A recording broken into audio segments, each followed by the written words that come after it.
Hello and good evening from my side. It's 10 o'clock here in the evening, and I've got two awesome guests here with me this evening. So I hope that you guys are ready and waiting. If you are wanting to let me see your name, and just if you're in a group, then please there's a link there where you can say your name so that we can see it is. Otherwise, I won't be able to see your name. But welcome to the Biokinetic Canine. We are going to be talking dog sports and dogs. Hi, Bob, Shari, hello. Welcome to the live. I'm going to be introducing you to these awesome people. Let me just get them. Give me 2 seconds while I get my screens going. So please say hello to Sharon. Hello. Let me just see. How are you? There you are. Awesome. And say hello to Joeri. Let me put you guys. There we go. Hello, everyone. Good evening, everyone. So these are my guests for today. I'm not going to be able to introduce them to you because I'm not going to be able to give the names justice. So I'm going to ask both of you guys to just introduce yourselves briefly. We have got huge amounts of hellos from Cherie, Teresa Lewis, Anne Dolan, Cherie Flores, Logan, hi, Rossi Dengler, and Lorinda Koch, and there's just loads. Neil, hi, AJ Singh, all of these people are saying hello. So please, if I may ask, Sharon, you go first. Let us know who you are. Okay, I'm Sharon Ronen, animal trainer, especially dogs. I hope I will not forget my English today since it's very late at night here in Israel after a crazy working day. I'm working from 16, at the age of 16, IGP. Then it was Schutzen, and then it changed its name a few times. Just to let you know, now I'm 51, so it's it's a time that I'm it's a good in age. this. It's a good age. I don't know. The age is not a problem. It's just a long time that I'm in this sport. I have second degree in the animal behavior, and I'm working with special projects with dogs, detection dogs, and many others interesting things. World champion. Yeah. Yeah. And I don't know. Yeah, don't be shy. Sharon, everybody, is the very first female WSV world champion for IGP dog sports. This is like a great honor for us to have her here. Hope we can learn a few things. Joeri. Thank you very much for inviting me. No, it's only a pleasure. Joeri. All right. Thank you for having us, Angela. I really appreciate it. My name is Joeri Veth, born and raised in the Netherlands. Currently 31 years old, and I started dog sports when I was around 10 and a half. So almost 20 years in the sport now. Competed at a few world championships. I have been lucky to done helper work on big competitions for many years. And currently trying to help as many people as I can to achieve their dreams in dog sport, and here I am. Awesome. So I'm going to ask you guys. You guys know a little bit more when it comes to dog sport than what I do. You've been further out in the world and everything else. So I'm going to ask you, and all those watching, let me know where you are watching from. So Teresa, I see you from California. Hi, Neil. Let me know. Ryan King says, I love Sharon.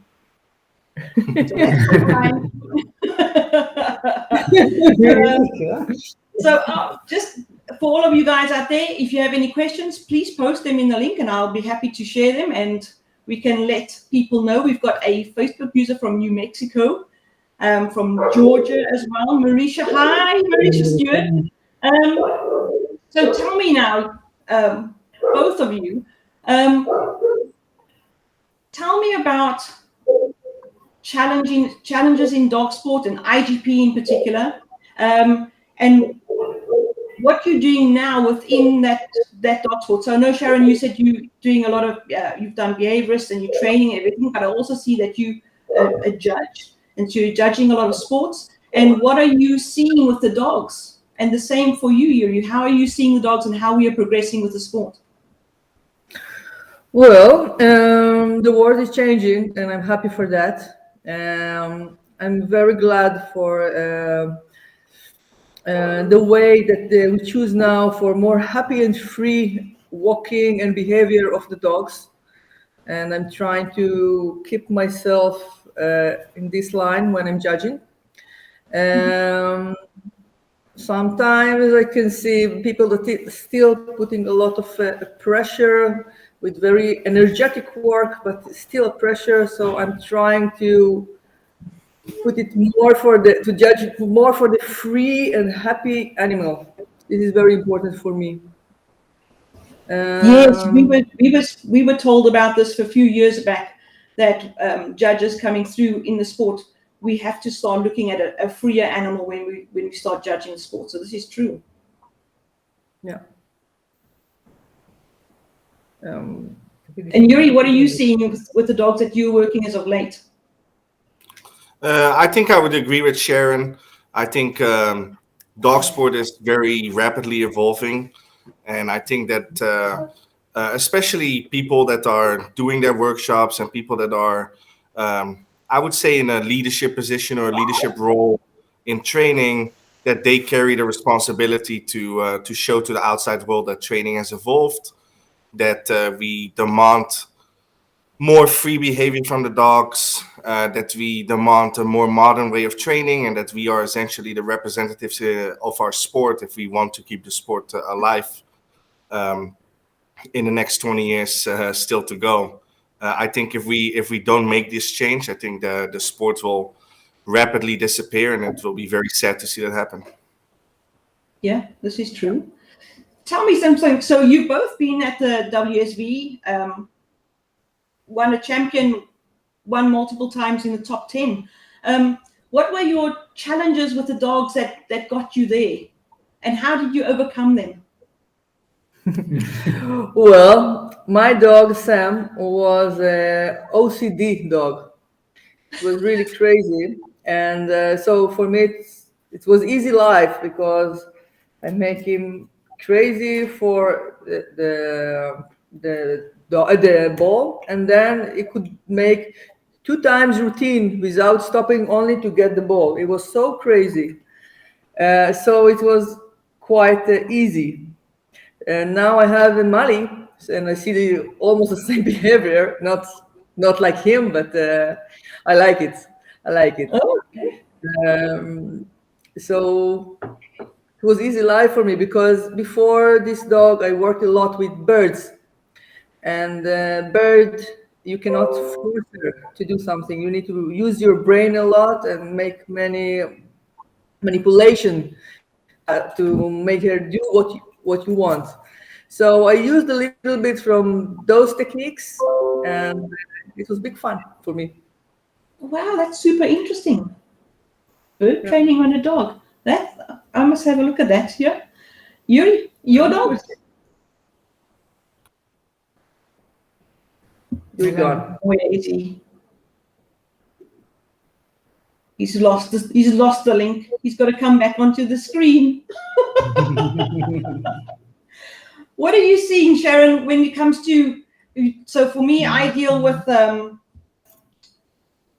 conditioning and fitness for the dogs. Are you seeing people entering this for IGP for their dogs when they are entering in competitions? Are you seeing a difference in the dogs when they are training? Yeah, I see a lot of difference. Normally, without conditioning the dog, you cannot hold the dog for to be a sport dog for a long time. And the young people that getting into the sport are really hard to accept these things, this conditioning things because they are busy from training the dog for the competition, and they have no time or knowledge or care about that. And they don't understand the importance of that. I'm trying to make third a quarter from my training conditioning, and it's very important for me. Otherwise, I know that the dogs will not last for a long time.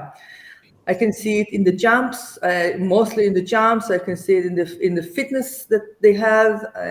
I can see it with some problem with the neck and back, where they're too much healing for one side. Many things. The most interesting for me is sometimes to follow some people that I know that will never do conditioning and look at the dog when he's 2 years or 4 or 3 or 4 and trying to guess what happened to him when he's 6 or 7. And normally I can see it. I see it many times.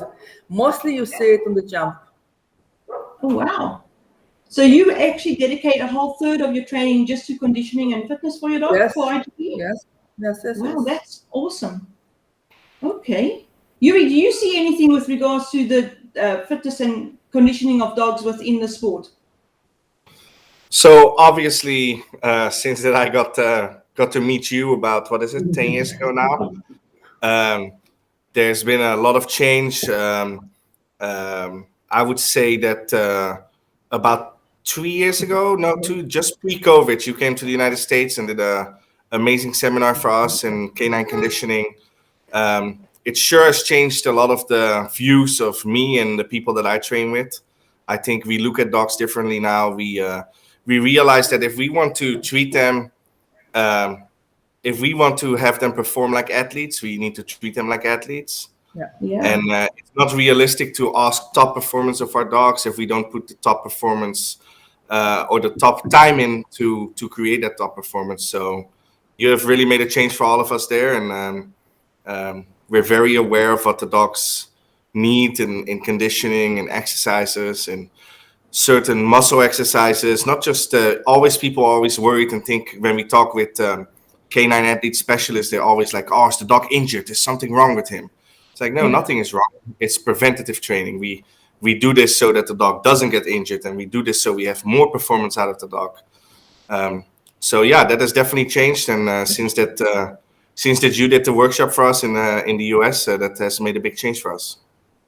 Oh, awesome. You must have hit a button, but you were knocked out just before you were about to tell us about your dogs, how they got you to the WSV, and any challenges you had with them, and how you overcame them. So, little background story is I got my first competition dog, Onta van Carthago. I got her as a gift from my parents for becoming a certified helper for the first time when I was 16 years old.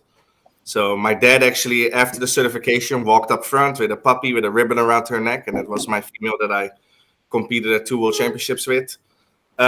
I was very lucky in the club that I was in. Many of you will know WSV judge Twan Jonkers and WSV helper Robbie de Jong. Robbie and Twan were my main mentors, and I dare to say that if it wasn't for my involvement in their club and their very strict lecturing of me and guiding me along the way while I was being a spoiled teenager, if it wasn't for them, it would have been a whole different route. So I was very lucky in the club that I came in, the help that I got, the support that we had in the club. And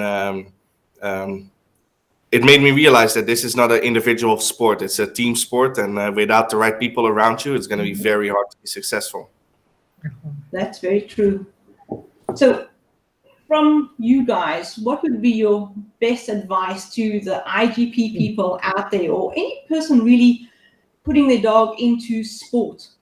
IGP in particular, because we've got a lot of IGP people around here, but I know there's some other people that are doing agility and tribal and all that also watching. But what would be some of your advice to people that are entering into sport or even power sports and protection sports with their dogs? What would you say? First, don't think about the podium. Never. Don't put it in your mind. If you can If you manage to release it, you can enjoy the sport. I see so many people that talking about winning and be the first place in Israel, in the world, or whatever. I know for sure that those people will never get anywhere because the stress, first stressing the dog and they're stressing themselves, and it won't work. So this is the first work, what you need to do when you're too much thinking about the podium, then the work and the fun with the dog. That's true. That's seriously true. I've seen exactly what you're saying. I've seen it. Yeah. And you, Joeri? So 100% agree with Sharon there. I think the enjoyment of the sport is very important. I always find it very unfortunate since I moved to the States. I call it the American syndrome, where I see so many people getting rid of dogs before they're 6-7 months old, and they call it washing a dog because they think the dog is not good enough. And for me, it's like they're puppies. They first need to learn to develop. They need to enjoy the sport. And for the people that work with me, I'm very strict in it that they need to learn to work with the material that they have, the dog that they have. It makes them a better trainer. It teaches them different ways to achieve things. So in my club, it's not common, or in the people that I train with, it's not common to wash dogs. I really am not a fan of that. I think they need to learn how to become better trainers and find ways and enjoy the sport. That should be the primary goal before thinking about possible results and stuff. Yeah. So for anybody that's just logging in now, we've got Sharon Ronen and Joeri Veth on to talk about dogs and dog sports. So if you guys have got any questions for them, please pop them in the comments, and I'm happy to forward them through to you.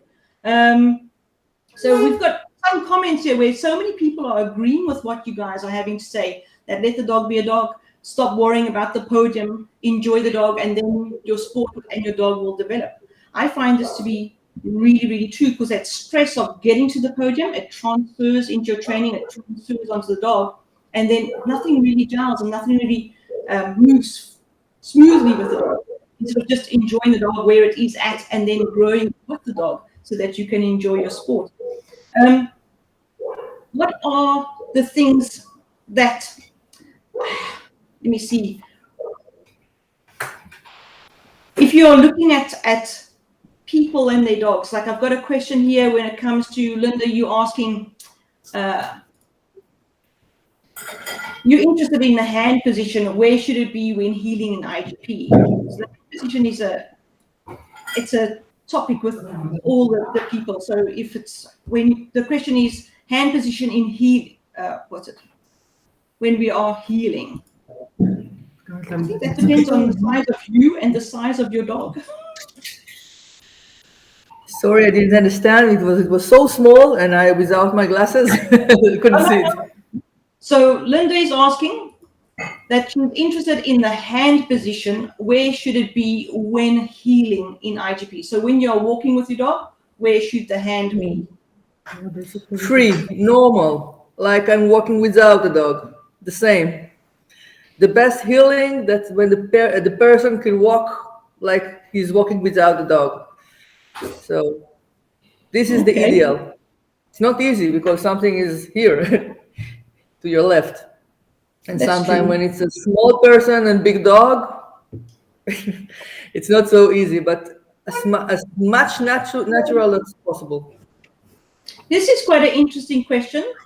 I've got a question here from Bob. She says, it seems that there are two types of IGP.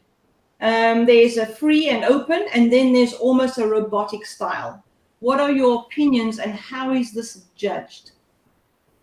Well, now the world is going for free and natural, so this is the answer. I said it also in the beginning. I want to see more free dogs, not so stiff, not 9%, 90 degrees head from the back. So I want to see more normal work and walk. Both of them, handler and dog. Yes. Does that transfer for you as well, Joeri, when it comes to protection work? How does when you're training for protection work, is it very that the dog must just do these things, or do you allow the dog to think during their protection routines as well? I think for me in protection, um, over the years, I would say when I was training with Robbie and Twan, we were very lucky already with how we looked at protection and what we demanded in protection of the dogs, and how we tried to stay to a much natural picture as possible. I think we were very known for that with the dogs that we brought out. And I think as a helper and a training helper or coach over the years, I think I've definitely developed to the point where I want to see a very open dog. I want a dog that understands the difference in his drive states.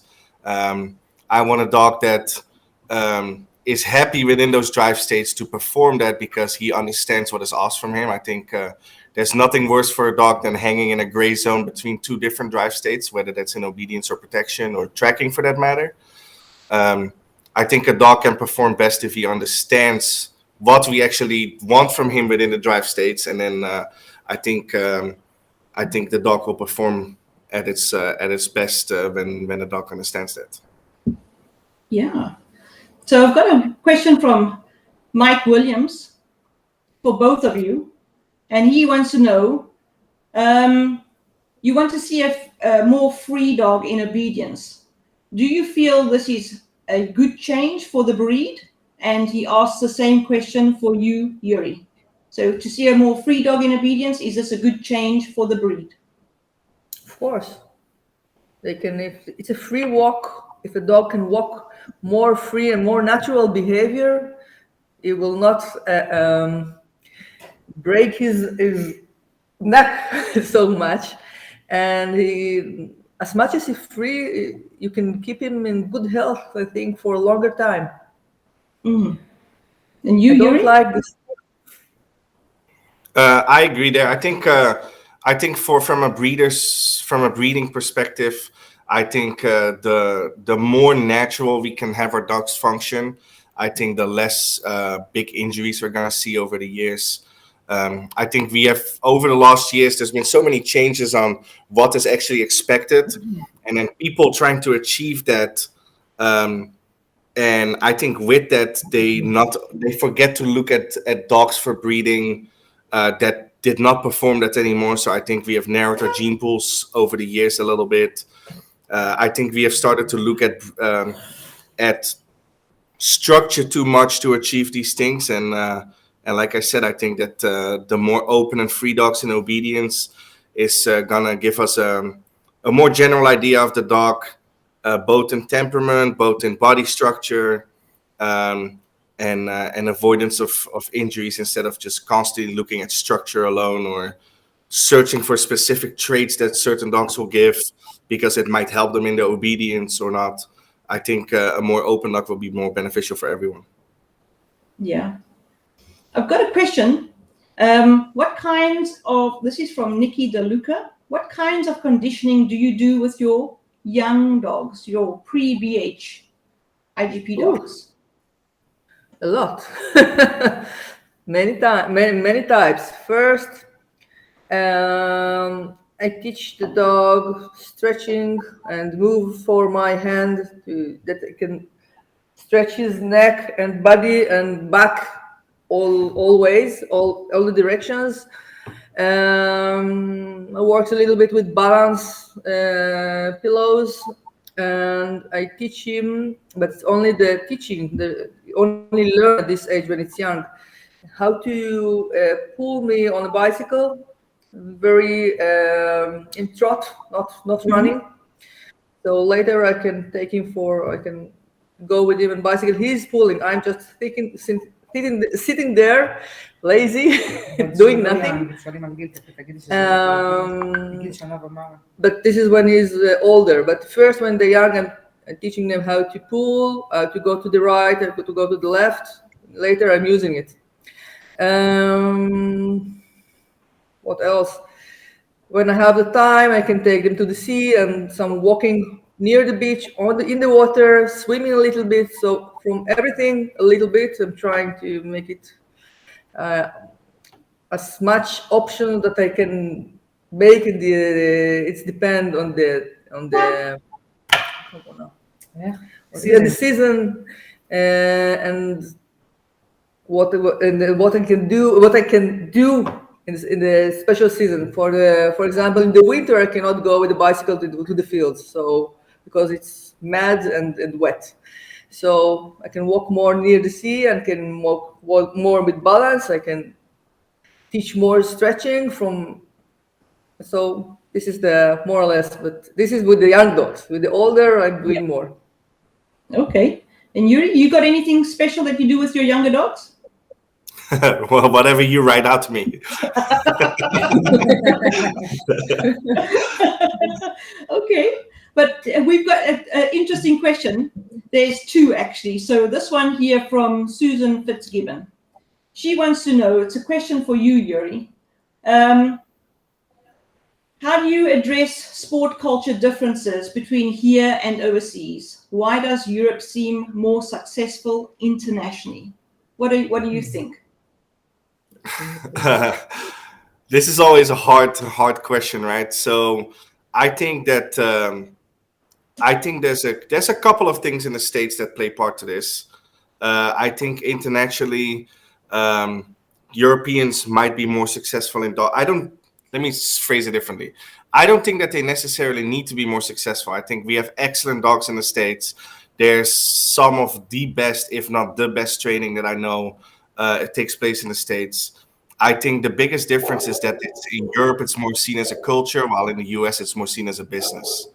And I think when the motivation starts off with money and two young helpers not putting the time in that some of the old trainers have put in over the years, and after a year they think they're experts and they want to start earning money, their main motivation changes. So I think that their motivation becomes money and not a sport. That's the first thing. I think that's a cultural difference. There's nothing wrong with getting paid for your services, but I think some of us have put the time and the work in for that, and I think that after 1 year, that's not always the right way to go. And then I think there's a lot of envy and a lot of jealousy very naturally in the States. I think that I've seen it when I came to the States. It's a very closed culture in a way that there's many different groups, and people unfortunately are not training enough together. I remember when I lived in the Netherlands, we would go to Belgium a lot. Twan and Robbie has introduced me to Roger Snollaerts and Ronnie van der Bergen and Bert Aerts, and we would get other top helpers in like Vincent, and there was never any question of like who's the best in the world or who's the best in this. It's just all about dog training and learning from each other. And I think in the States, there's always that comparison of like, well, if he trains with me, he might steal my client away. And I just think that has changed the motivation of people a little bit. And that's definitely something that I miss from Europe. I think it's a very cultural part of training is how we do things together, how we have breakfast together after tracking, and how we come on a weekday, we come to club and we eat dinner at the club before our training starts. I think many of these things we're missing in the States, and yeah, I think that's my answer to that question. Makes sense though. That definitely does make sense for me here in South Africa, for sure. There is various cultures of different people, of very hard, dedicated sport people, and people that want to just go further with their dog and enjoy the dog for the amazing things that their dogs can do. There is a different cultures or mindsets with the various trainers, even in this country. I've got a good question from R. Says here, since you meet Angela, Joeri, so this is for you, Joeri, how has your conditioning changed? So many people think swimming and treadmill are enough. Do you do warm-ups and cool downs? Have you formulated a conditioning program? That's quite a fair observation. Yeah, so like I said, like since I met Angela 10 years ago, I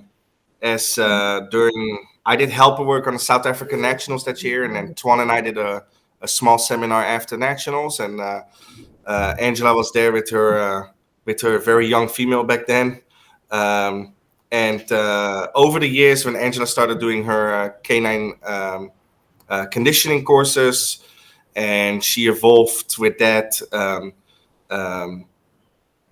I think I've looked at dogs differently. I'm very aware of their body. I'm very aware of how they walk, how they lay down. If they perform an exercise a certain way, I always look at the dog. It's like, okay, is there any other reason than training? So is there any physical aspect to that? And my programs, obviously, is I do warm-ups, cool downs. I should do more. I just try to walk it off of the dog after I'm done working. As a helper, you're always in that awkward position because you don't want to waste too much time while you still have 10 dogs waiting for you to be done and work after you are done with your dog. So, and the rest is anything when I have a new dog or when I have a dog, then it's Angela making the programs and just follow whatever she writes up for me. Thank you very much. Let me see here. Let me see this question for both Joeri and Sharon. How would you suggest introducing dog sport to children, making it appealing to them and without driving them away for it? What were your experiences in being introduced to it when you were young? This is a really interesting question. Because you both started quite young and you're still in it after all these years. How do you looking that? It's actually, I'm really curious what Sharon is going to say because I remember talking to Avi Cohen. Hi, Avi, if you're on the thing.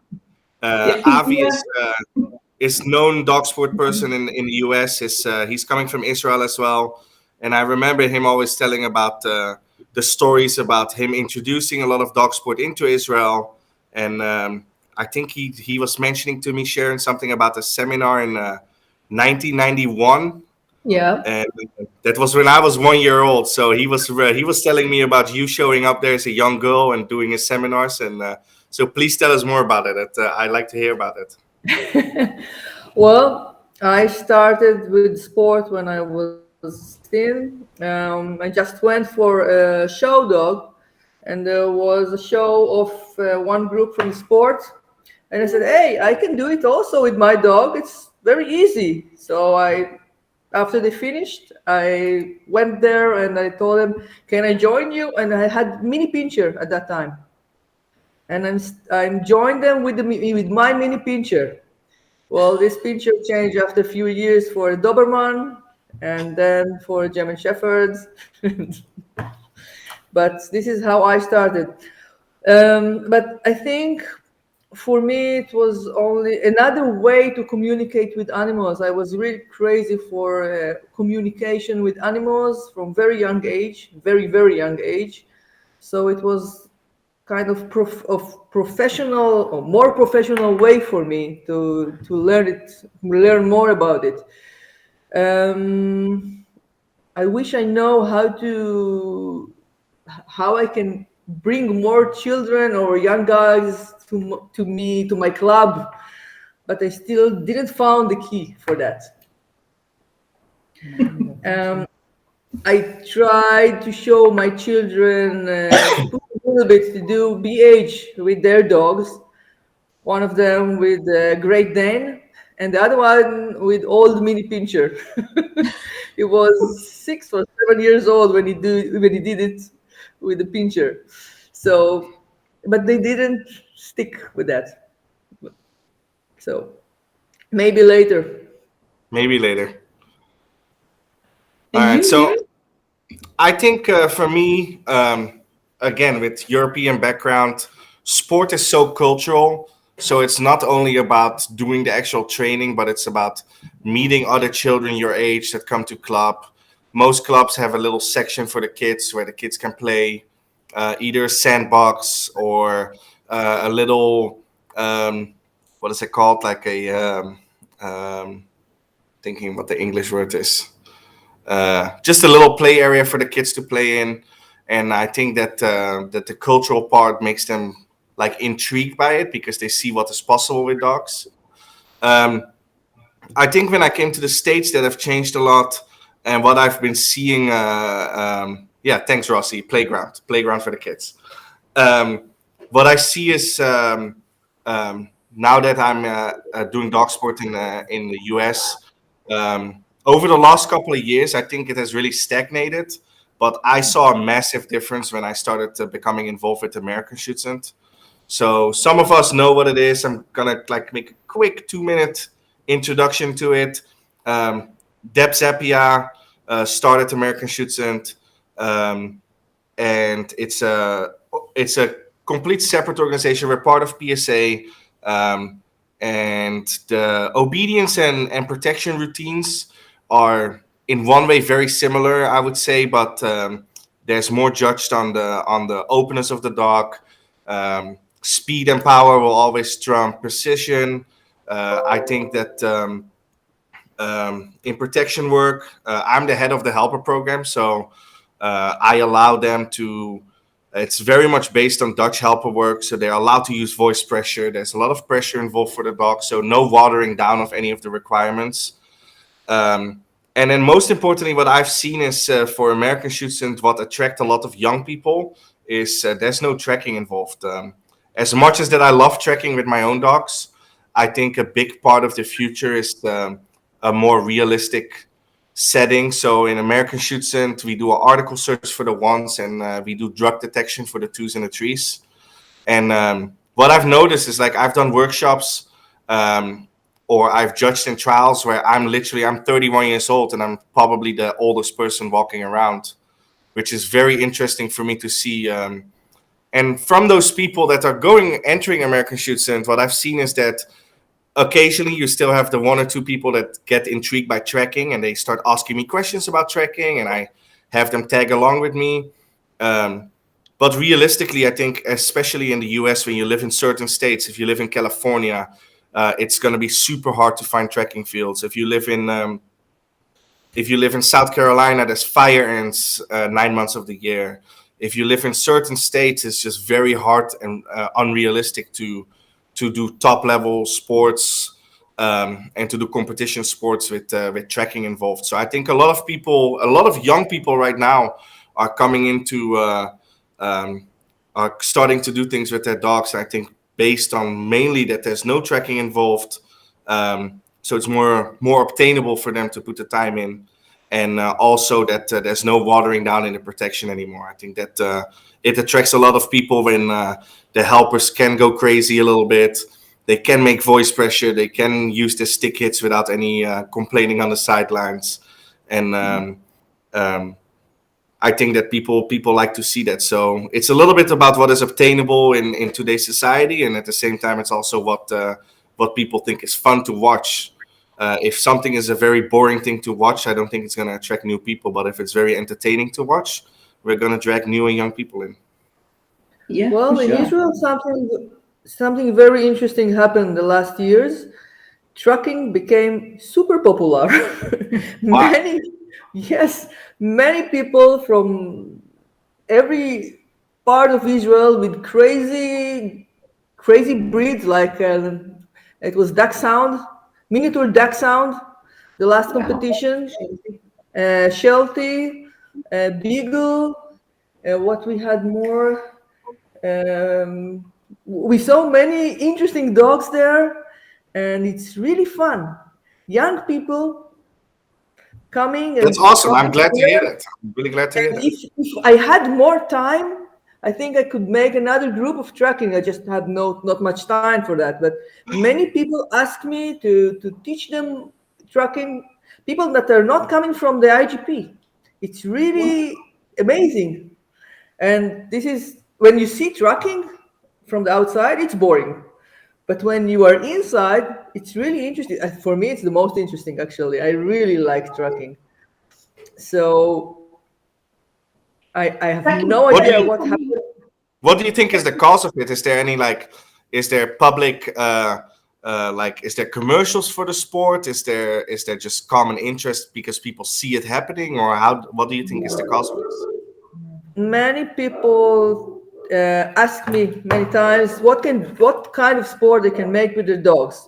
So I can tell them you can make agility, you can make obedience, but obedience we don't have so much in Israel. And sometimes when it's a hunting dog, you can try tracking.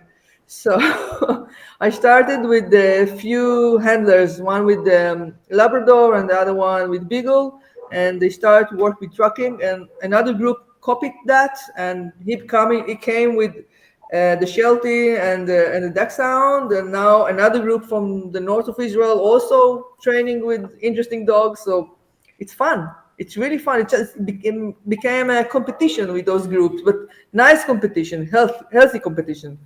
Awesome. So, yeah. That's good. That's very good.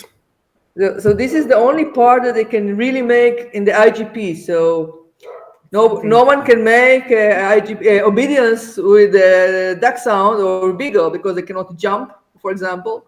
Of course, they cannot make protection. So they're really proud that they can go in for the tracking.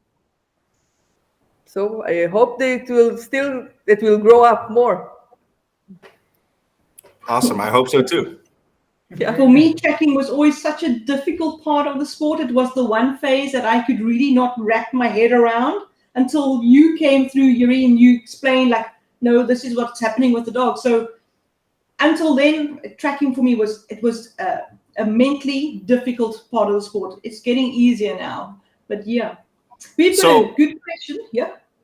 While we're on the topic of tracking, I met Sharon many years ago in Norway for the Norwegian Masters. I was the helper on the front half, and my mentor Robbie was the helper on the back half. Yeah.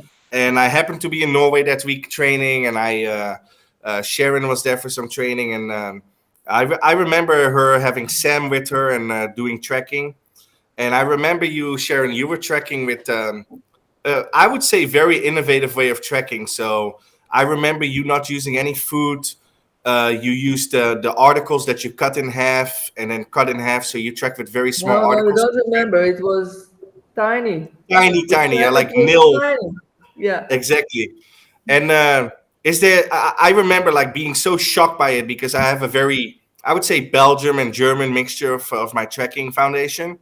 And can you explain a little bit about why you took that route with Sam? And I always loved listening to your stories when I was when it was that year, and I think it was a nice story to share with people about why you decided to go that route, and it was a very innovative way of tracking. So, well, it changed from that time, and I think it's more successful now, and it's more interesting now. Now I'm tracking almost without food from the very beginning.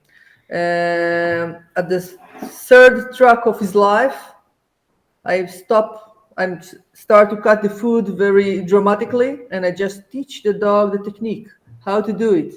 The price is the food, but normally when he comes to his 10, 6, or 15, it's depends on the dog, he have no food in the trucks anymore. So it's very fast. Then when he understands it, I can add the food again just as a price. The dog is not looking for the food, he is looking for the steps and the line, and the price for that is the food. So this was the big difference from many people I see that in other groups, so not in my groups, not in my club. In my club, they understand it, and because they hear it from me most of the time. So when I'm going to another clubs, I can see that people teach the dog to search for the food. I don't do it. I teach the dog to search for the track, and it's a big difference. So for me, it's more fun. And my dogs are real dogs. They really can find real tracks, not only in the normal field. And we have some very interesting interesting situation that we lost. For example, one of the guys lost the key of his cars. That he fell down in the dirt and the key was disappeared in really muddy field, and the steps were so deep, and many people, when they tried to go inside and look for it, they couldn't find it. They just fell down, and It was crazy. And I said, okay, all of you go away from this field. And after, I think, 6 or 7 people were stepping on this place, I put the dog, my FH dog, I put him on the truck of this guy, which was, when I was trucking first with my dog in the beginning, this guy were following me to watch me, watch my working. And then he fell down in the dirt and the key lost there. After I finished the whole line of the FH, I came back and then I put the dog again. Now not on my steps, in his steps, which were 20 centimeters from mine. And the dog followed his steps and he found the key. I couldn't see the key. He marked something. I put my hand into the dirt and took it out. Wow. The first thing he was marking was his shoe. And then a few meters after that, he marked again. So it was really hard to go there and put the hand inside because it was really crazy. And we found the key. That's awesome. Yeah. Wow. So Good. That is something else. Yeah, but the idea is really not search for the food. To teach the dog what he needs to do to follow the line. So it's a big. I'm guiding. Well, I'm teaching the handlers how to teach the dogs, or my dog. I'm teaching my dogs, and then I need to teach the handler how to handle the dog. This is another big issue, because many times when the handler is handling his dog in the trucking, you can see the dog is all over and stressed, and then I taking the line and everything become calmer and the dog walking very nice and trucking. So it's and I can tell you that many times I'm closing the eye of the handler so he cannot see. You need to trust his dog. Yeah. Or the trucking during the night. You can see nothing. Sometimes you see a little bit from the tail if the dog have a color in it, if it's not a black dog. But yeah, I think we have some videos from that. Crazy videos. See nothing, but sometimes you see some movement from the tail and Some then small movement. amazing. And you hear the jackals behind following us. And was there a reason? So I remember back then. How did you started thinking about tracking this way? Was that because a dog didn't have enough food drive, or was it because No, because it was too much. It was Too crazy much? for the food. No, not because of that actually, but it doesn't matter. It's not related for the food drive. Well, the dog need to truck on the line, and there has no food in the when you go into the trial. So I teach him the real thing. So if you follow this line, you can arrive to the object, and from this you can get the food or the prize. But I have rules for how how the dog need to do it. So first, I'm just train him to go to the line and search for the articles. You can find the article if you follow the line, and arriving the article, this is your prize. Then the second part after that, I'm putting the rules. You need to do it slow. You need to do it without fighting my line, my leash. And you need to relax on the article. This is a teaching from the very much beginning. When you arrive to something, you relax. So the dog, even if he's very intensive in the truck, when he arriving to the article, he can rest a little bit. Especially important with FH dogs. So it's nice, it's interesting. And now I have crazy Molly, really crazy. And the only thing she wants is crazy running on the truck. And it's very nice to see when she's arriving to the article, everything is calmer. So for me, it's very important to work on the mental part of the dog and the drive. I don't need high drive for trucking. I need intensive but calm. So it's something not so easy to get. Not with low drive and not with high drive dogs. You need to balance it. Balance it, yeah. Yeah. Interesting. Well, That's I'm super looking forward to see. I'm looking forward to see more of it. So Well, you can Yeah. come to Israel. Well, talking about not easy to find fields here in Israel, from March to November, you have nothing normal to track.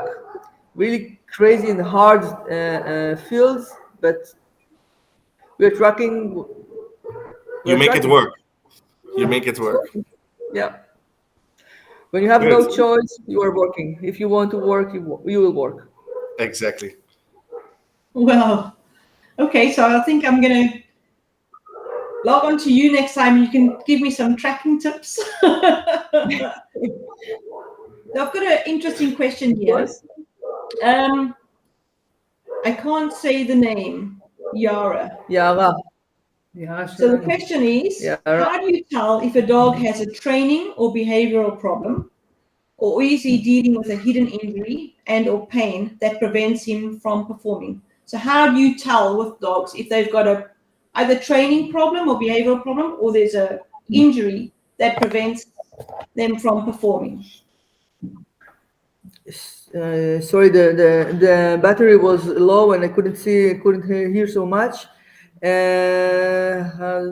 the question is, how do you tell if a dog has a training or behavioral problem, or if he's dealing with a hidden injury or pain that prevents him from performing? How do you tell? No, it's easy. Normally, when you see the behavior problem, it's a conflict with the handler, or conflict. Most of the time, it's conflict with the handler. So the ears is back, or you see some avoidance behavior. He doesn't feel comfortable with the handler. So this is and the tail is low, but is consistent low. When it's injury, you can see sometimes dog with high drive and some short moments of pain, or if it's a long injury, you can see some that he's not using much one of his part. You can see it in the walking, you can see it in the jumping, you can see it when the dog is running from blind to blind. You can see it many times. So And you can see also he's thinking when the dog know that he's now going for the jump. So you can see that he's stopping a little bit before, not while jumping. This is of course, but when the handler is going with the dog to the position for the jump, you can see some stressed behavior. But here it can come from mental or from injury. But the moment he's jumping, you can see that something is not working so well sometimes. And you, Joeri, what is your big key points what you watch out for? So I think both in training or in trialing, if I'm a judge in an event, or if I'm training with people, I think most of the dogs that you see an injury on, it's like Sharon is explaining, like you see gathering type of behaviors. So you see the stress before they actually perform it. I think if there's training issues or behavioral issues, it can happen within an exercise. It can happen like right then and there. But very often when there's hidden injury or pain that prevents it from doing something, the dog is already building up a little bit stress towards that exercise. So you can see it actually a couple of seconds before it's going to happen, because the dog is like preparing himself mentally to get ready for the pain. And so you can see it, like Sharon says, you can see it before that, and that's how you would know, I would say. Yeah.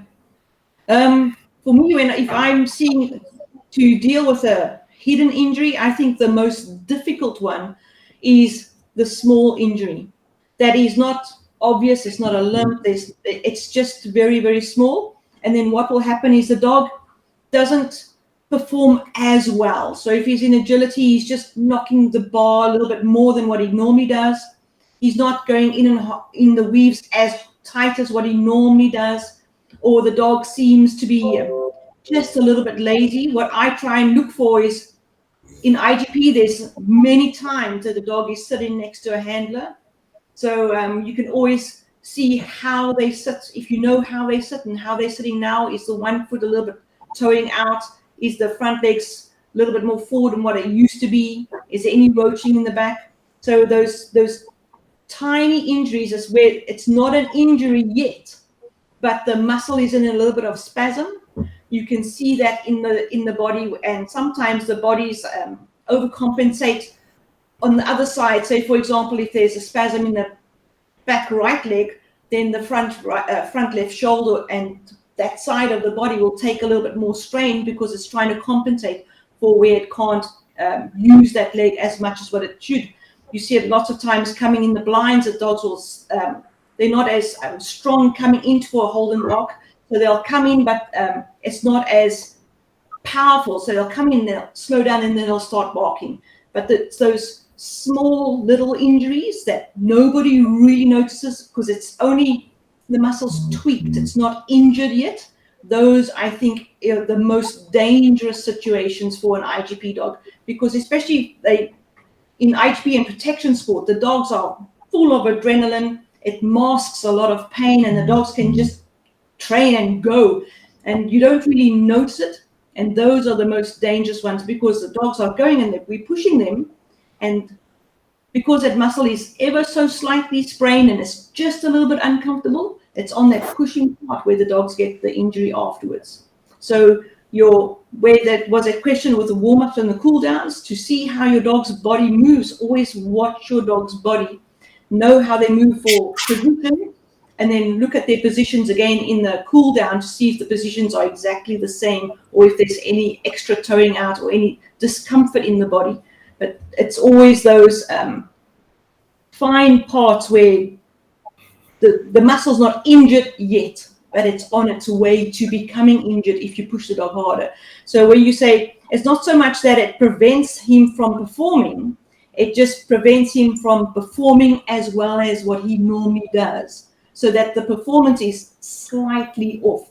And that's where we must always be careful. If a dog is not sitting the first time every time like it normally does, before you say that the dog is lazy, check why the dog can't sit down, because sometimes the dogs are just doing the best they can with what they've got to work with. And what they're working with at the time is maybe an uncomfortable muscle. So always watch performance. If the performance is slightly off, first investigate your dog. I would say that's quite an important part when it comes to hidden injuries, but even not an injury, just a little bit of hidden discomfort. That's quite important. Let me ask you something, Sharon. Especially earlier today, I was watching a part of the Olympics, and it made me realize. So if you look at most of the Olympic teams, they have their head coach, and then they have their gym trainer, and then they have their technique trainer, and then they have a mental coach to mentally prep them. Do you think for top performance in dog sport, this is potentially a way to go, that many of the teams will have someone like Angela for their fitness and their strength, and then maybe have following courses from other people for the mental aspect of competing? Do you think that has a future in dog sport? Of course. I think some of the people are already some of the team already have it. When exactly. I'm going with as a team leader to the WUSV, for example, I'm working a lot about the mental part. I'm trying, but I'm forcing them to make warm up before and cool down after. They don't like it because it's a waste of time from some of the people, most of the people actually, but I'm really forcing them for that. Many people will tell you that going with me to as a team leader, it's crazy. They hate it because I'm really hard with the people. Now go for 1 hour, but walk with your dog, slow walking. For what? Because you need it. Go. Later we'll get explanation. Exactly. No, I definitely think that has a big future in dog sport, and I think just to have a complete team. It's not just about the training anymore. It's not about the helper only anymore. In many of the old clubs, you can see the the head trainer, that's the head helper, and it's his way or the highway. I think that the dog sport is evolving a lot, where we have different coaches for different aspects of our work. So Yeah. I would say that's quite true, definitely, because you see it in the human sports. Like you say, you get your mental coach, you get your nutritionist, you get your sport coach, and you get your fitness coach. All of those things have to combine. But in dog sport, because of the levels of the dog sport now, if you look at any sport 10 years ago compared to it now, all the dogs are faster. They are being bred faster. They're being bred more for that particular sport. And so we have to adjust our mindset to help our dogs to get those high points, because it's points now. It's not so much for, is this dog a good breeder? It's how well this dog has been trained to get where it is. And so you need to have all of those people involved for that handler to take that dog to that level of competition. For sure. Yeah. You can't put a trainer dog for school sport and then enter them in the Olympics. You have to have that same professionalism without just the school sport training, for sure. Yeah, of course. But I think it already exists. I saw it many times. It exists for me from what I'm seeing, and it exists in certain sports. It's for IGP. It's in the IGP. I saw it a few times. It's starting to change. It is starting to change. Where before IGP was this, well, your dog has to be strong to do this sport in any case. But I think people are really changing that mindset, and they're really working with their dogs now. Yeah, for sure. Well, I can see many people that taking care of making the Chinese medicine with the needles. I don't know how to do it. Acupuncture. Yeah, so I can see it many times before and after, and laser treatments and massage treatments. And when I went with Sam to Germany the first time, he had a problem. I don't know if you remember that he was always with the bandage in his leg because part of it was missing from his paw.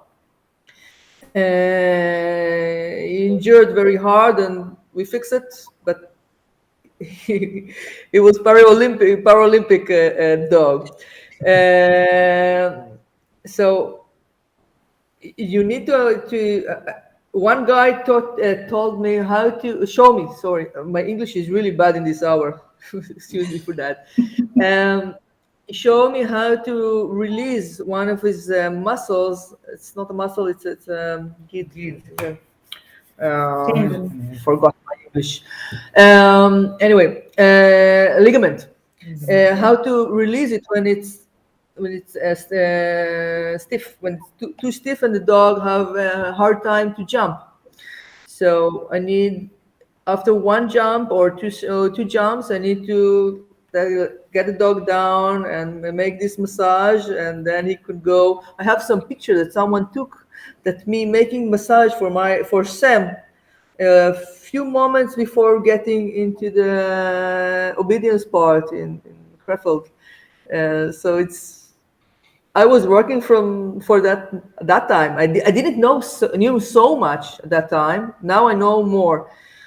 But if I knew now at that time what I know now, I think it could last for one more year in healthier mode and live longer. It's true. That is true. Has anybody got any further questions? Let me see here. I've got a long question. I think it's a question, or it's just a statement. It's very important that a coach needs to be the one who overrides the team and teams that I want to win and put the dog first. So yes, for sure.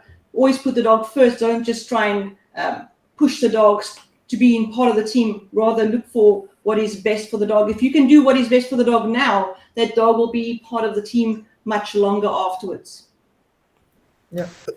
Yeah. I saw another question come by from Logan Holmes. Yes. Let me answer. He just reminded us. So his question is, Yuri, how do you deal with getting people to change their way of thinking about dog training and dog sports when they have either older thoughts or methods? For me, being young, it was easy to take in the new information this weekend, but for people who have older ideas, it's not always easy to get the new things across when it's so different to their old ideas. That's always a very hard one. So I would say some of the old folks, I always joke around. I call them dinosaurs. They're stuck in the Stone Age, and for some of the dinosaurs, they're not going to change their ways. Some of the dinosaurs that I know are still fairly successful, but there's other dinosaurs that are so stuck in their training, and I think that we will not make a change to those people. So for me, it's way more important um, to convince the youth of different methods and different ways of training, because in the end they are going to be the future of our sport regardless. So I think that the power of persuasion or convincing people what is a better way of training your dog, I think is very easy, is by seeing it happening in front of you on the field.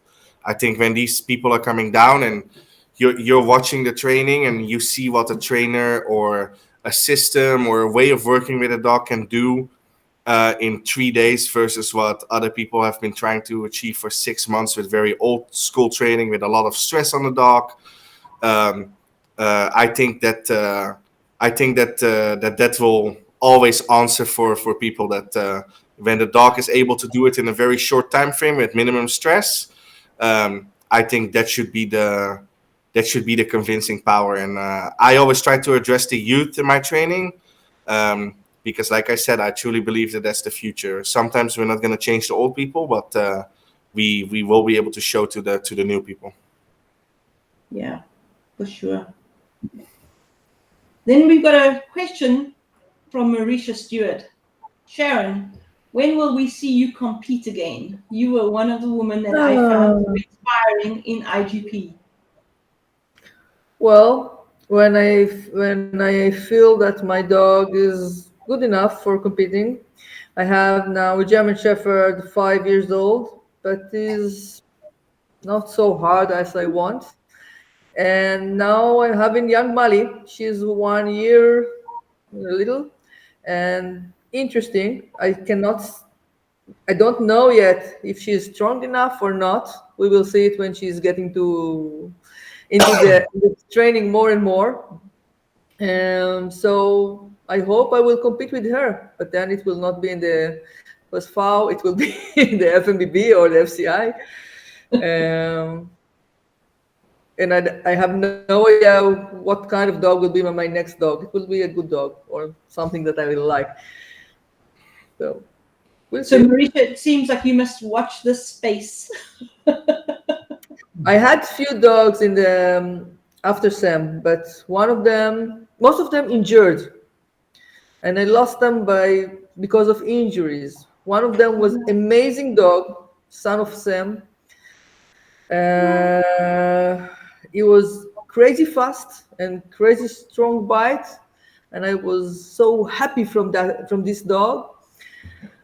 And I start protection too early before I built his muscles, and he was running like crazy to the helper, too young, and it damaged his neck for good. It didn't happen in one time. It's happened slowly, and then the dog started to shout a little bit when he's on his bite, not when he's in the sleeve, but when the helper is moving and the dog and the body is a little bit out. We hear some screaming and uncomfortable from the dog.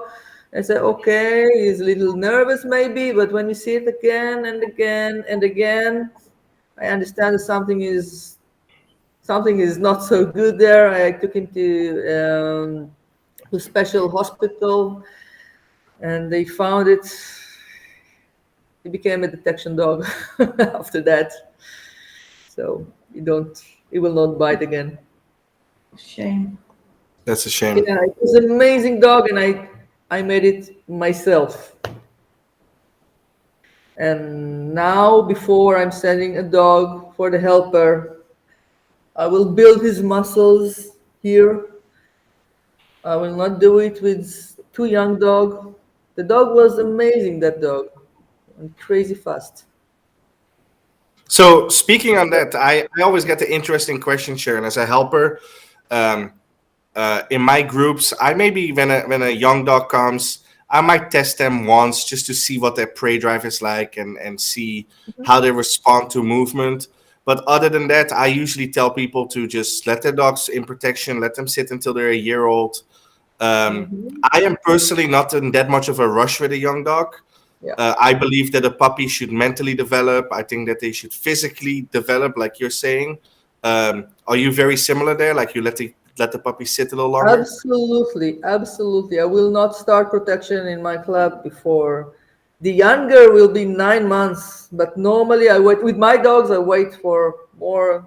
My German Exactly. Shepherd started when he was 1 year and little. The Mali, I managed to build her more, and she's starting, but not crazy protection. Very soft. Everything is very soft. She's still growing, so I'm very Yeah, careful with her. I And always and the have. last training, she got an accident, and she fell. She just flipped over and got really strong hit. I stopped the training from 1 week, and I will wait a little bit more. I'm not making protection. I'm not making obedience. I don't let her jump. Just small thing and walk free. And Just I let the see body nothing else. recover. Yeah, well, it's looked like it recovered, but like as Angela said, you can never know what really happened there. So I prefer to give her more time. She's still young. I have the time. It's not a problem. Just in case. I'm glad I'm not the only one because I often have the discussion with people. They come and they're like, why are we not starting yet? And why are we not starting yet? And I'm like, you have plenty of stuff to do in tracking and obedience. There's no rush for Yeah. protection. Yeah. That's Yeah. true. Of course. That's true. Well, young I'm people, when gonna. they're coming, they're really, really, really warm for making protection. So I can teach them how to play with the dog, but they Exactly. will play with the dog, but not. I don't let it for the helpers. Yeah, So that's very important. That's very important because in the end, yeah. you have to be more interesting than the helper in the end, just to get your dog back to you. Yeah. So there's one last question. I think this has been such a super interview. I'm really enjoying myself. Um, but this is a good question from Mari. Who have been your biggest influences throughout your journey in dog sports and why? I have few of them. Yeah. The first one was Avi Cohen. He came to Israel in that seminar and opened my eyes like this.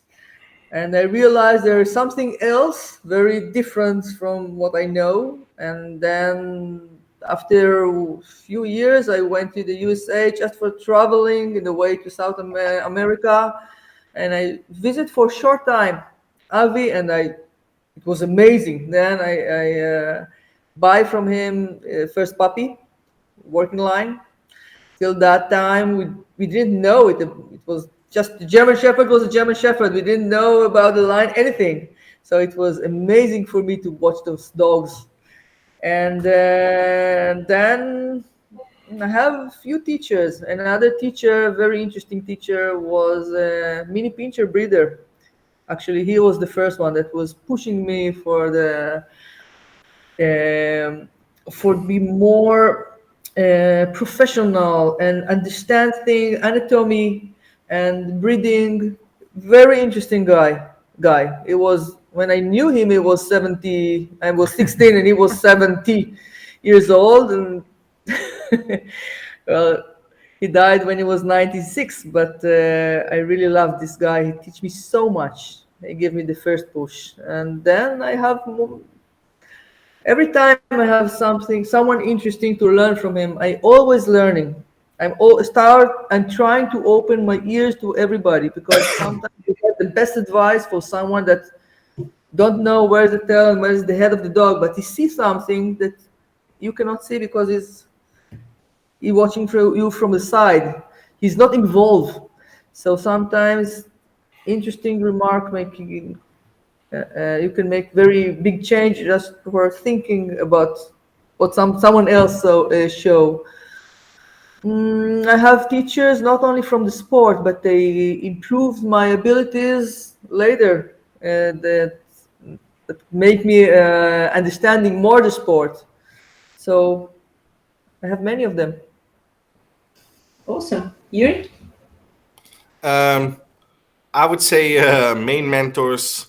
Um, when I came into the sport, Robbie and Twan, like I mentioned earlier, they have made a massive difference for who I am as a trainer, who I am as a general person in dog sport, how I treat other people in dog sports.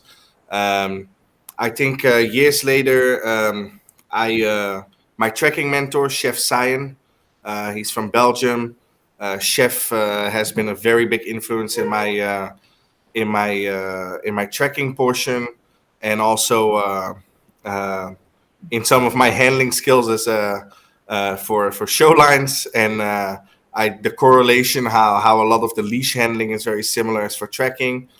And then I think over the years I got different people that I always listen to. Like Sharon says, you're never done learning, and it's always good to have different angles and points that people can teach you. And I think over the last couple of years I've learned,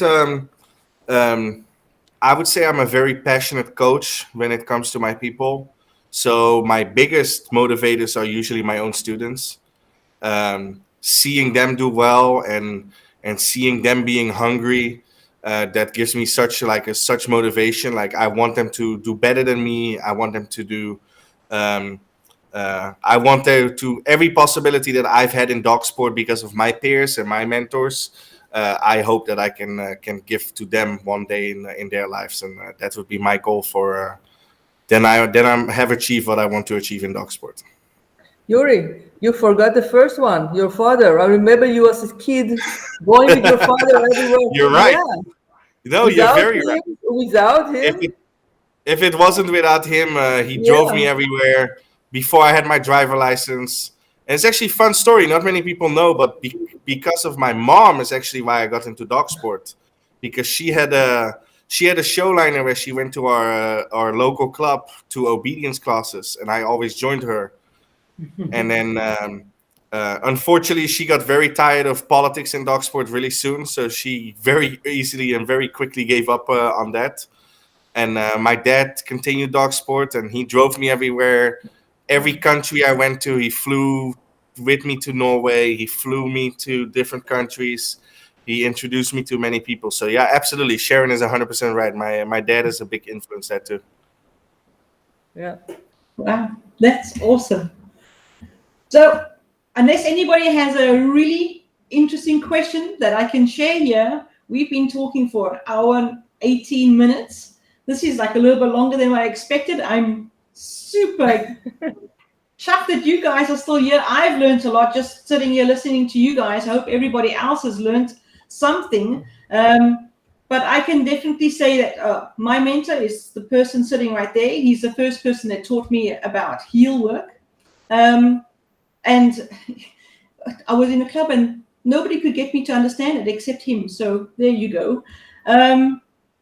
So I would like to say thank you so very much, Sharon and Joeri, for being here. There's lots of people that are saying it was an awesome chat, and thank you so much for the advice, and thank you for helping them have a better mindset about what they're doing. So I'm going to say, Sharon, you are allowed to go to bed now because it's late. Angela, if I can ask one more quick question. So I actually learned this. I did my first little podcast about 3 weeks ago with Diamond Hansel, super trainer from the US. Love his style of training, love the way how he talks and his passion about dog sports. And one of the things that he always starts the podcast with, and that I found really interesting, is for Sharon and for you, Angela, when people want to reach out to you guys about seminars or workshops or things like that, how can they reach out to you guys? Oh, wow. Yeah, Sharon, how can somebody reach out to you? Normally in Facebook, they send me a message on Facebook. So most Perfect. of them get me this way. Anybody And wants how to learn about you, about Angela? that tracking style? For sure. It's If interesting. anybody wants to reach out to me, my website is right here on the screen. It's thebiokineticcanine.com, or you can email me, fit@thebiokineticcanine.com, or on Facebook. I am there. You're most welcome to contact me with anything. And you as well, Joeri, how can people get hold of you? Usually Facebook Messenger. That's the easiest way. Yeah, I would say Facebook Messenger is the best way to reach out to me. Awesome. Yeah. Thank you so Angela, much, thank guys. you very much. Thank you very It's much. my It was pleasure. really fun. And It's my pleasure. keep enjoying some dog sports. Yeah, for sure. Yeah, I'm gonna Angela, put thank up you so much. It- And Sharon, it was nice finally seeing you again. It's been way too many years, same. Yeah. Yeah. and I hope we see each other soon again. Yeah. Amen. All right, have a good night, everyone. Thank you. Good Good night, night. everybody. I'm going to say goodbye to you guys, and then I am going to put up my information here. So if anybody wants to find out a little bit more, or you want to get hold of Sharon or Joeri, send me a message, and there you go. Cheers, everybody.